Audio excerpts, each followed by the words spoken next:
अरे कल मुहियो, कब तक तैयार होगा सब कुछ?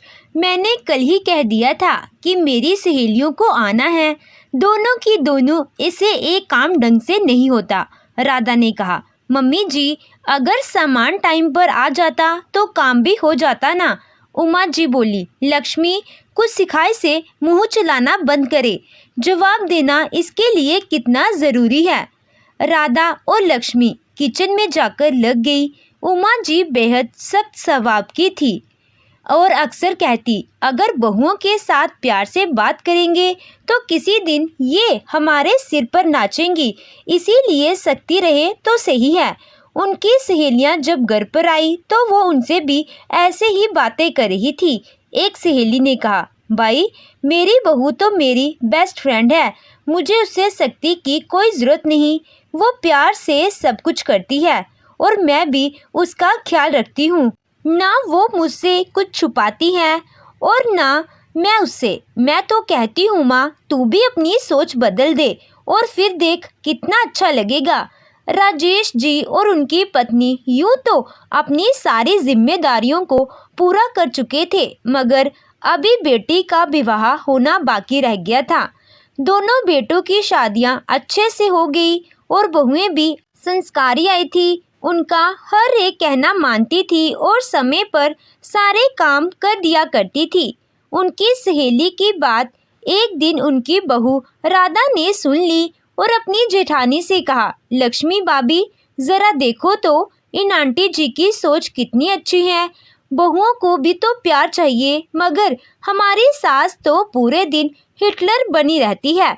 लक्ष्मी ने कहा, अरे राधा, इस सब का नाम ही ससुराल होता है। छोड़ो इन बातों को, बस अपनी जिम्मेदारियों को पूरा करती रहो।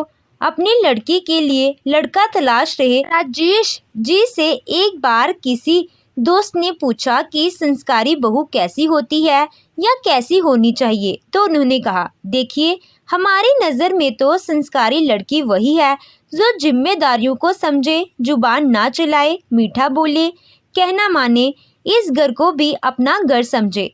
राजेश जी के हिसाब से मैं एक अच्छी बहू की यही परिभाषा थी। उनकी बेटी प्रिया की पढ़ाई चल रही थी और अब बस कॉलेज पूरा होने को था। घर के कामों में ज़रा सा हाथ नहीं बटाना चाहती थी। दोनों भाभियां उसके नाज नखरे उठाया करती। उमा जी ने घर में कभी कामवाली नहीं रखी थी और किस्मत से बहू भी ऐसी आ गई जो घर को दक्षता से संभालती थी और बहनों की तरह रहती थी। कुछ समय बाद राधा की नौकरी लग गई। उसके बावजूद भी वो शाम को नौकरी से आकर लक्ष्मी के साथ किचन में जुट जाती। मन ही मन उमा जी फूली ना समाती थी और अकेले में बेटी प्रिया से कहती, देखा मैं कितनी सख्ती ना करूँ तो ये दोनों घर में कुछ करेंगे ही नहीं। सख्ती से घर सुचारू रूप से चलता है, मिल बांट कर काम कर लेती हैं। प्रिया कहती, मम्मी लेकिन वो खुद ही कर लेती हैं तो सख्ती की क्या ज़रूरत। उमा जी उसे डांट कर चुप करा देती। लड़का ढूंढते ढूंढते राजेश जी को एक लड़का प्रिया के लिए जच गया और प्रिया की शादी खूब धूमधाम के साथ कर दी गई। प्रिया ने सब काम जानते हुए भी कभी घर के कार्यों में कोई रुचि नहीं ली थी और शादी के बाद अपने पति से साफ साफ कह दिया, अमित, मैं अपने घर की अकेली बेटी हूँ। भाभीियों ने मेरा बहुत ख्याल रखा है और कभी काम नहीं करवाया। मैं आज़ाद ख्याल की लड़की हूँ तो कभी मुझे रोका टोकना मत और प्लीज़ घर का काम वाली से करवा लो।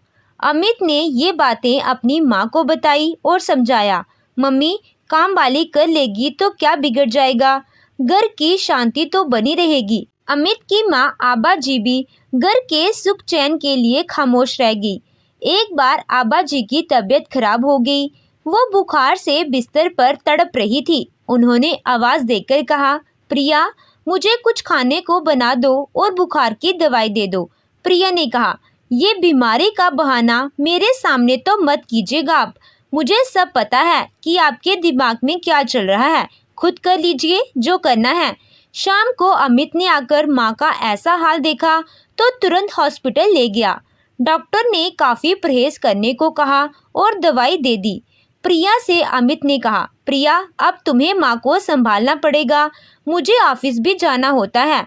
उनके लिए हल्के मसाले का खाना बना देना। अमित तो अगले दिन ऑफिस चला गया, मगर प्रिया ने अपनी सास से कहा, बोलिए क्या खाना है आपको? मुझसे घर में तो खाना बनेगा नहीं। बोलिए ऑर्डर कर देती हूँ। आबा जी हैरान रह गई, लेकिन ऐसी हालत में कुछ कहने की हिम्मत ना कर सकी। प्रिया ने खाना बनवाया और प्लेट में लगाकर दे दिया। मजबूर आबा जी ने वही खा लिया, लेकिन उससे उनकी तबीयत शाम तक बिगड़ गई। अमित ने घर आकर प्रिया को बहुत डांटा, जिस पर प्रिया ने चिल्लाकर कहा, अपनी माँ के आगे पीछे ही घूमो बस तुम। कैसे बीवी को सुना रहे हो? तुम्हारी माँ जाने कितने दिन तक नाटक करेगी। अमित चुप रह गया और माँ को सूप बनाकर पिला दिया। अब वो खुद ही खाना बनाने लगा। शाम को ऑफिस से आकर खाना बनाता और दवाइयाँ खिलाता। उसकी सेवा से कुछ दिन में वो ठीक हो गई, लेकिन किसी ने प्रिया को कुछ नहीं कहा और घर को शांति बनाए रखी। एक बार प्रिया की बड़ी भाभी लक्ष्मी और उसके भाई विशाल की शादी की सालगिरह पर पार्टी रखी गई, जिसमें प्रिया अपने ससुराल वालों के साथ पहुंच गई। सास देखकर हैरान थी कि दोनों बहुएं कैसे सारे काम कर रही थी। पार्टी के सारे इंतजाम दोनों बहुओं ने मिलकर किए थे। दोनों समधन जब साथ बैठी तो आबा जी ने कहा, समधन जी, मैं तो आपकी बहुओं की तारीफ करना चाहूँगी। कितनी सुशील हैं, किस्मत वाली हैं आप, जो ऐसी बहुएं मिली हैं आपको। ये सुनकर उमा जी का वही राग शुरू हो गया, अरे ये दोनों ऐसे ही सारे काम नहीं करती, बड़ी सख्ती करनी पड़ती है। नहीं करूँगी तो कोई काम ठीक से नहीं करेंगी और दिन भर दूसरी बहुओं की तरह फ़ोन पर अपनी माँ से ससुराल की बुराइयां करती नजर आएंगी। आबा जी हैरान रह गई कि एक औरत जिसकी बेटी इतने नाज नखरों में पली है और आज किसी के घर की बहू भी है, वही औरत जब बहुओं के लिए ऐसी बातें कर रही है तो फिर अपनी बेटी को कुछ क्यों नहीं सिखाया। आबा जी की हैरानी से देखते हुए उमा जी उनके मन की बात ताड़ गई और बोली, अरे समधन जी, हमारी प्रिया तो बहुत नाजों से पली है, ऊपर से दो दो भाभियों ने उसे पलकों पर रखा है। उसको खरोच भी आए तो हम सब चौकन्ने हो जाते हैं, सब फिक्रमंद हो जाते हैं। क्या करें, इकलौती जो है। आज आबा जी को उमा जी पर बहुत गुस्सा आया कि ये कैसा दोगलापन है।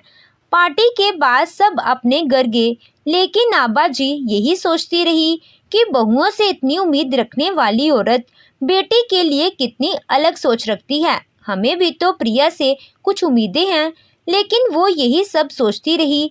एक दिन उन्होंने अपने बेटे अमित से कहा, अमित, प्रिया की माँ अपनी बहुओं से सारे काम करवाती है और दोनों अच्छे से करती भी हैं, तो प्रिया को क्यों कुछ नहीं करना है? कुछ संस्कार बेटी में भी डाल दिए होते उन्होंने।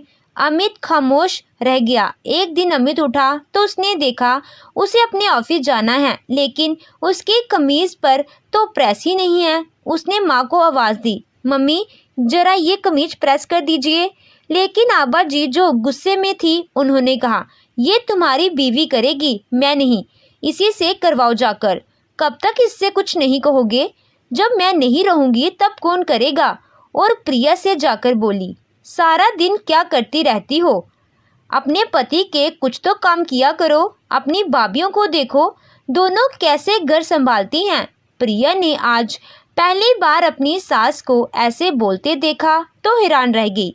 अमित ने आकर कहा, प्रिया प्लीज़ प्रेस कर दो, मुझे ऑफिस के लिए देर हो रही है और अब मैं क्या पहनकर जाऊंगा।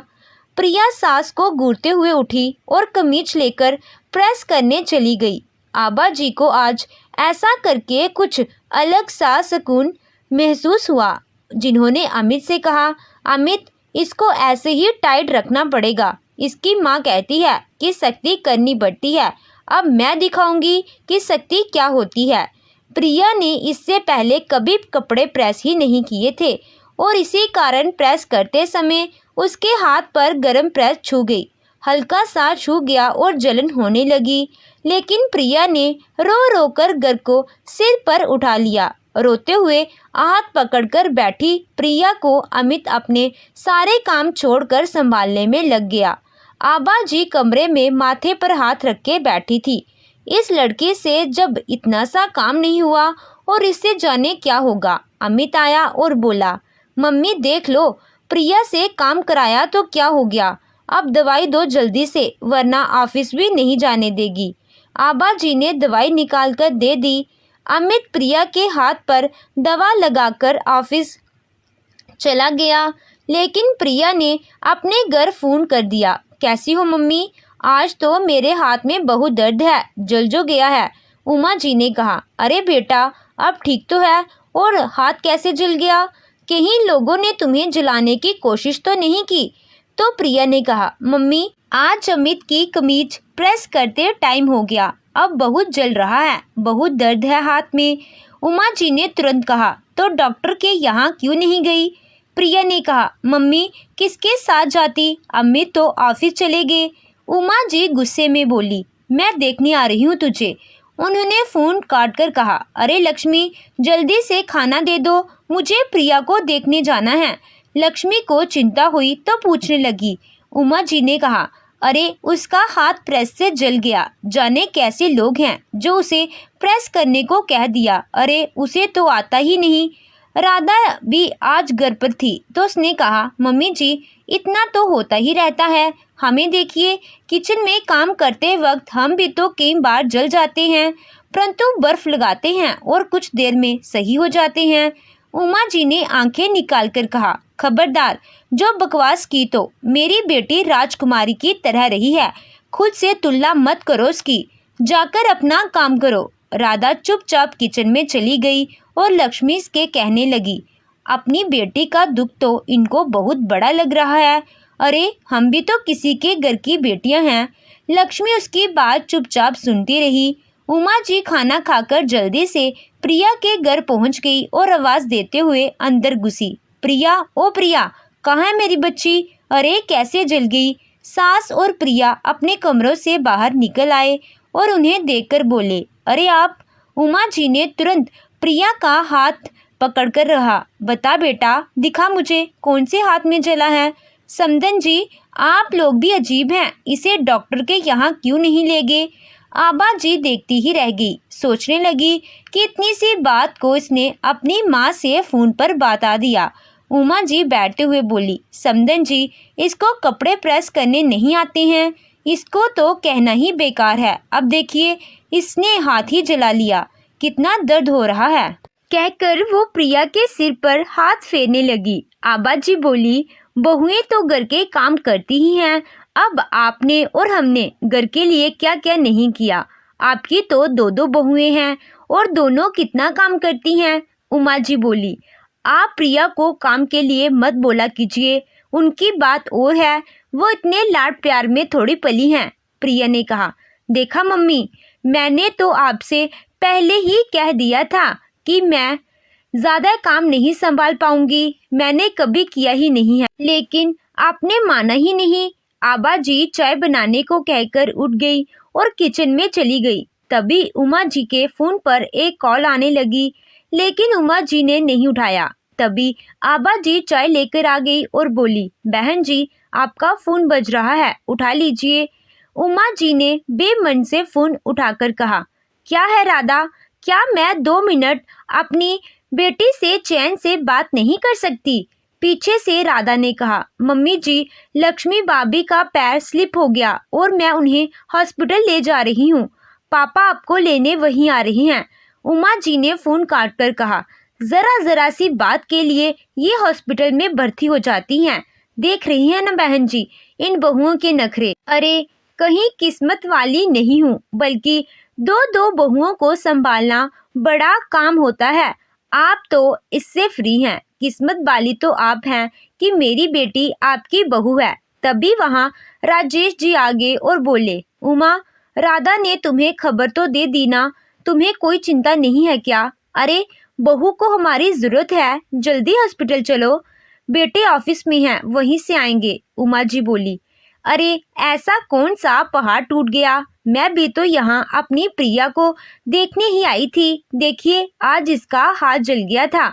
प्रिया ने मुंह बनाकर कहा, पापा बहू की फिक्र ज़्यादा है आपको, अपनी बेटी की नहीं। राजेश जी ने कहा, दिखाओ कहाँ जला है हाथ। प्रिया ने हाथ आगे किया मगर कुछ नजर नहीं आया। राजेश जी उसे गुस्से में देखकर बोले, प्रिया, तुम्हारी बातों में तुम्हारी माँ आ सकती है, मैं नहीं। वहाँ भाभी बिस्तर पर है, कितना खून बह गया है, और तुम्हारी माँ यहाँ से हिलने को तैयार नहीं। बहू की सेवा लेना जानती हो तुम, मुसीबत उसके काम भी आना सीखो। आबा जी बोली, समदन जी बुरा मत मानिएगा, इस समय बहू को आपकी सख्त जरूरत है। आपकी बेटी ठीक है, मैं आपके हाथ जोड़ती हूँ, ये भेदभाव करना बंद कीजिए। अपनी बेटी की जरा सी खबर सुनकर आप दौड़ी चली आई, मगर अब बहू की गंभीर हालत दिखाई नहीं देती। अरे वो भी तो किसी की बेटी है। प्रिया के इतने नखरे होने के बाद भी हमने आपसे कभी शिकायत नहीं की, माफ कीजिएगा, लेकिन आपकी बेटी से ज्यादा आपकी बहुओं में संस्कार हैं। काश बेटी में भी होते। आबा जी ने हाथ जोड़कर आज बहुत नम्रता से मन की बात कह दी थी। राजेश जी गुस्से से प्रिया को देख रहे थे। आगे बिना कुछ कहे उमा जी को साथ लेकर वो हॉस्पिटल चले गए। रास्ते भर वो गुस्से में उमा जी को सुनाते रहे। उमा प्रिया की सास ने ना कहकर भी बहुत कुछ कह दिया। ये उनकी बड़ाई है कि उन्होंने हमारे आगे हाथ जोड़कर कहा और प्रिया की शिकायत नहीं की, वरना तुम तो अपनी बहुओं को जाने क्या क्या सुनाती अगर एक भी काम में डील हो जाती।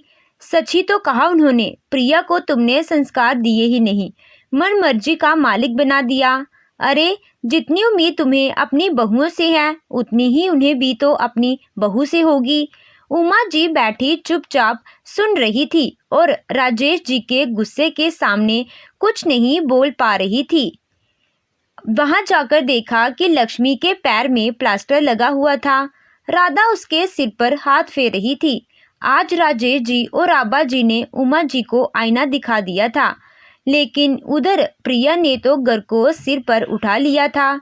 मम्मी जी, आपकी हिम्मत कैसे हुई मेरे पापा से घुमा फिराकर मेरी ही शिकायत करने की? इतना पैसा दहेज में लेकर आई थी, कोई खाली हाथ लटका कर नहीं आई थी। आबा जी ने कहा, दहेज के ताने मत दो हमें, मांगा नहीं था हमने कुछ भी, और दहेज तो तुम्हारी भाभियां भी लाई थी, तुमने उनके साथ क्या किया? प्रिया ने गुस्से में सूटकेस पैक करके कहा, मैं जा रही हूँ, अब दहेज भी वापस लूंगी और तलाक भी, तैयार रहिएगा आप।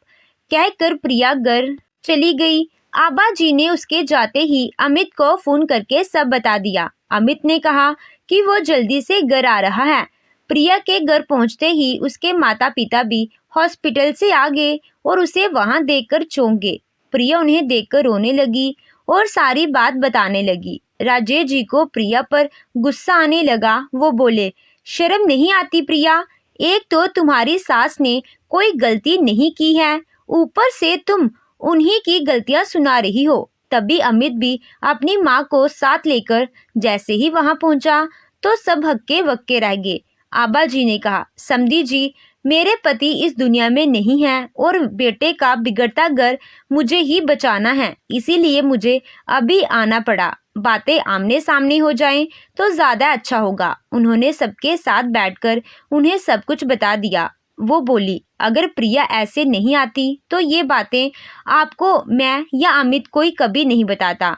हम अपने घर की शांति चाहते थे बस। प्रिया की एक न चली। उमा जी की नजरें शर्म से नीचे झुक गई थी। राधा भी तब तक आ गई और बोली, अरे आप सब? मम्मी जी, भाभी के पास भैया आ गए हैं तो मैं कुछ देर घर चली गई, कहकर वो सबके लिए चाय बनाने चली गई। तब बाबा जी ने कहा, उमा जी, राधा को ही देखिए, जॉब भी करती है और घर भी देखती है, अभी हॉस्पिटल से आ रही है और अब किचन में चली गई। हम प्रिया से इतने की उम्मीद कभी नहीं कर पाएंगे, बल्कि इससे आधे की भी नहीं। प्रिया इस बात पर कुछ बोल ही नहीं पाई। राजेश जी ने कहा, समदन जी, मैं बहुत शर्मिंदा हूँ अपनी बेटी की हरकत पर। ये तो हमारे पालन पोषण की ही कमी रही जो ऐसा हुआ। मैं हाथ जोड़कर आपसे माफी मांगता हूँ और प्रिया की तरफ से कहता हूँ कि अब शिकायत का मौका नहीं मिलेगा। आबा जी ने हंसकर कहा, राजेश जी, प्रिया बस बेटी बनकर रहे और हमें कुछ नहीं चाहिए, कहकर आबा जी ने हाथ जोड़ लिए। प्रिया ने तुरंत उनके पैर छूकर कहा, मम्मी जी, मुझे माफ कर दीजिए, मैं अच्छी बेटी बहू बनकर दिखाऊंगी, आपका ख्याल रखूंगी और घर का भी। उमा जी ने भी हाथ जोड़े तो आबा जी उनके गले लग गई। तो दोस्तों, आपको ये कहानी कैसी लगी कमेंट कर ज़रूर बताइएगा। कहानी अच्छी लगी हो तो वीडियो को लाइक कीजिएगा। चैनल पे नए हो तो चैनल को सब्सक्राइब कीजिएगा। Thank you.